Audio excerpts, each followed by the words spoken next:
not for highway use. Yo.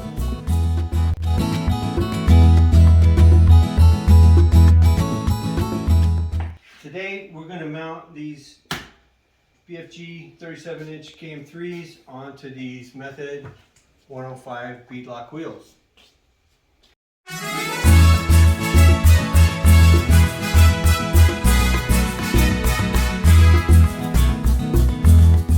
So, inside the box, we have the beadlock ring. Make sure that you don't fling this around, step on it, put it somewhere safe until you're ready to mount it to the wheel. Okay? These are nice, they're sturdy. So we're going to put this somewhere safe. It doesn't get boogered up. Okay? The most important part of any order, the sticker. Don't lose track of that. Please recycle. Okay. Lift out the wheel. Inside we have boxes with the hardware, and this is the center ring for the wheel. Okay, if you ordered it with center rings. Real men don't have center rings. What are you saying? I'm just saying. I'm not saying anything. Just saying. Okay, so with the methods, here are your bolts and your washers and your valve stem is in here. Okay. One thing we noticed with these wheels, and it's going to vary by manufacturer, no extra hardware. The tools you're going to want to have, right, for sure, is a bucket, some tire lube, or something similar, some soap, okay, a valve stem tool, so you can pull the valve stems through the wheel, a torque wrench, that'll go down to, depending on your wheel manufacturer and their specs, you know, you may need to go down below 20 pounds. So, you know, bear that in mind, figure it out. It's handy to have something that has a little power behind it, you know, to take the wind out of the bolts till you get them close. An air chuck and a compressor, because you're going to want to seat that bead on the other side, and pressure helps. So, you know, you can get this stuff on Amazon, or you can just use soap. Soapy water works too. Okay? So, valve stem tool. We're going to put the stem through the rim. You can lube it up if you want to. It's probably not necessary. And you're going to thread your tool on. Okay, so thread this guy on. Okay, it's got some notches here to catch on the rim. Then just pop it through. Easy peasy.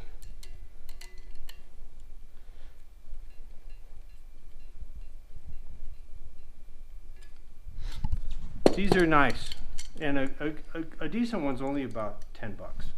So.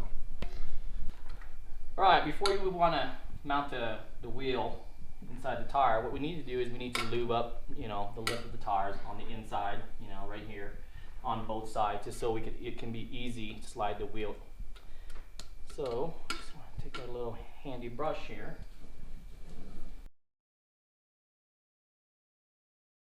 We're done with that, and we're ready to put the wheel in.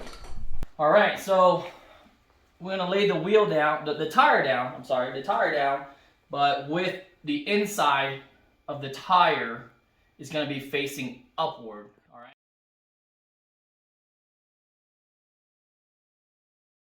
All right. So to get the wheel inside the tire, all you gotta do, now that we've lubed the tire, is gotta make sure we get it down there hard enough to where we can. There we go. Okay. Go. Let me go on the other side.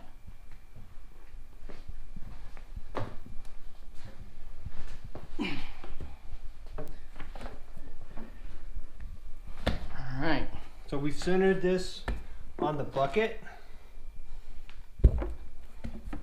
right? And depending on your wheel and your tire, you know, you may need a little persuasion to get this to seat. Like this one, these tires have been run. It's going on really nice and easy. But if you need to, use a dead blow to make sure that you get this centered up and seated all the way around. And that's all there is to that. Once that's centered, then it's ready to go. While you're putting the ring on, don't lean on this because it'll pull it off center. Just try to let it sit and leave it alone. All right, now that you got your wheel and tire sitting on the bucket, go ahead and grab your ring and mount your ring onto the wheel and tire and line them up with the holes, okay, on the wheel. And then grab the hardware that came with your wheel, okay, and start hand tightening them, okay. So for these wheels, Method recommends using anti-seize, and because we just love following directions, that's what we're going to do. We don't want to contradict anything they're going to tell you. Just follow your manufacturer's instructions.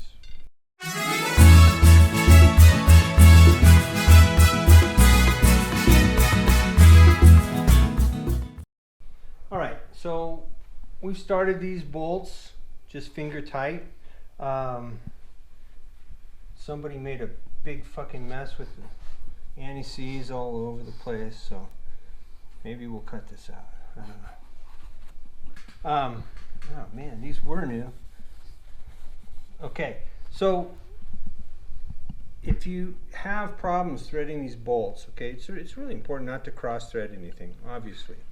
But if you've never done this before, we're assuming that if you watch this video, you haven't.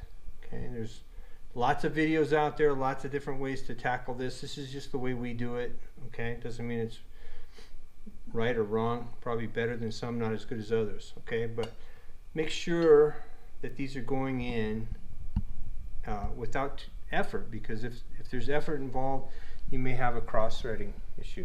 So if they just thread in nice and easy, great. Okay. A really simple trick, the most obvious one, is to, you know, wiggle it, vibrate it as you thread it in. So it, you know, it finds the easiest path, right? It's going to find the path of least resistance to get in that nut. Okay. The important thing is, don't fuck it up. I mean, don't cross thread it. Okay. So finger tight all the way around, and then you can start worrying about star pattern. Okay. Because right now this is only finger tight. We're not putting any pressure on the ring whatsoever. So, you know, just doing it finger tight is not going to complicate anything or misalign or deform the ring. We said before, some sort of automation will speed this process up. This is a tedious process. Follow your manufacturer's recommendation on the wheel, but the main thing is even. Whatever you do, make it even. Okay. There's a lot of talk about the star pattern. Okay. If you're more comfortable doing that, okay. The tool you use isn't as important as having a tool, man. You know? If you have a little drill with a clutch, the clutch will keep you from going crazy. Okay. Right. So if you are going to go in a star pattern, right? I started here where the valve stem is because it gives me a point of reference, right? And I can go 180 degrees from there, go right across from it. Then I can go over here, 90 and 90. So if my goal is to start torquing things down in a star pattern, then I can do that, right? And again, we're just kind of tightening. We're not going crazy. We just want to take some of the play out of this and start snugging it up. Right? Because there's a long way to go before we can get a torque wrench involved.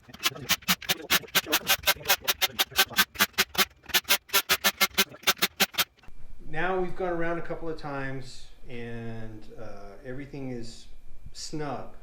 And now we can bring the torque wrench into play without spinning all day on it. So now we are going to start again with a crisscross pattern. Just kind of get each corner established, and then we'll just go around with the torque wrench, and you're going to make a few trips around the sun here. Oh, and method recommends you want to torque between 20 to 25 foot-pound. We are doing ours at 25. So.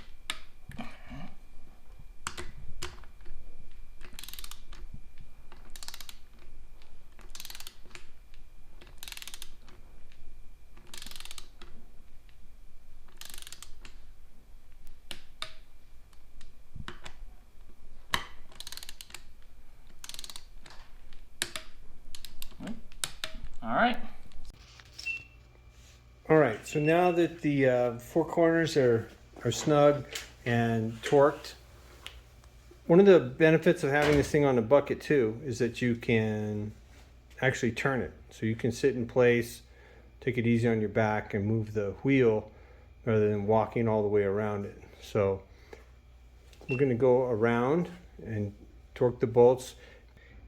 We're going to count the number of bolts from our starting point. Okay. Sweet. In this case, we're going to use the number 4. So I'm going to count. So here's my starting point. So I'm going to use 1, 2, 3, 4. Torque that guy.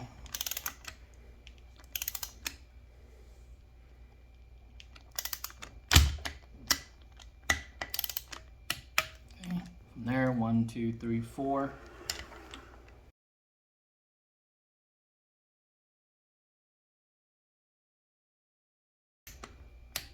Okay, 1, 2, 3, 4. And as you can see, you're back at your starting point. Just want to check, okay? And just move one over and do one from there.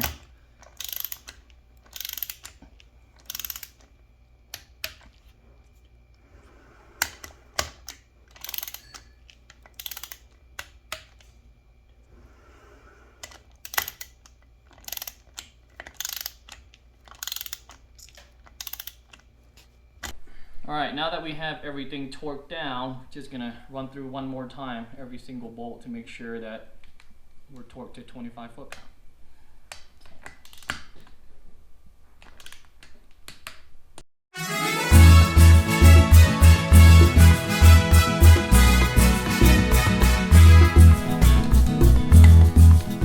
Okay. All right, now we're gonna take it off the bucket. All right. And we're gonna put some more tire lube around this side.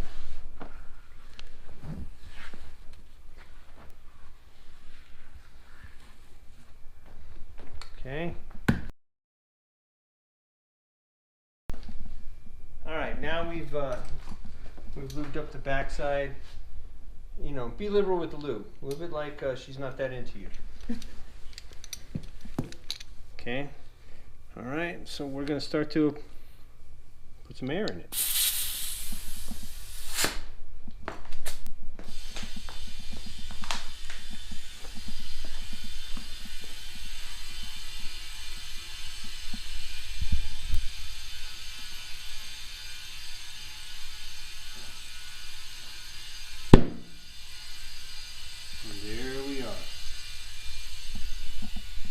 So we're inflating these to about 24 pounds. All right, so we've inflated this to 25 pounds. Now we're going to check to see if it's leaking. So this is just soapy water, some dishwashing detergent in water. It's cheaper than the tire lube. and really less messy. So I'm just going to pour this around the ring, and we're going to look for bubbles. Like not the soap bubbles, but air bubbles, right? So at this point, if it's not holding air, you're going to know. You're going to see some significant bubbles coming up, which is not happening here, right? If it is, go back to your torque wrench and see what's going on, and see if your manufacturer has some tips for that scenario. But in this scenario, ours is holding air just fine. So I'm gonna mop up this excess and move on to the next wheel. All right, this video is not for children, but show me on the wheel there where variable parts hurt you.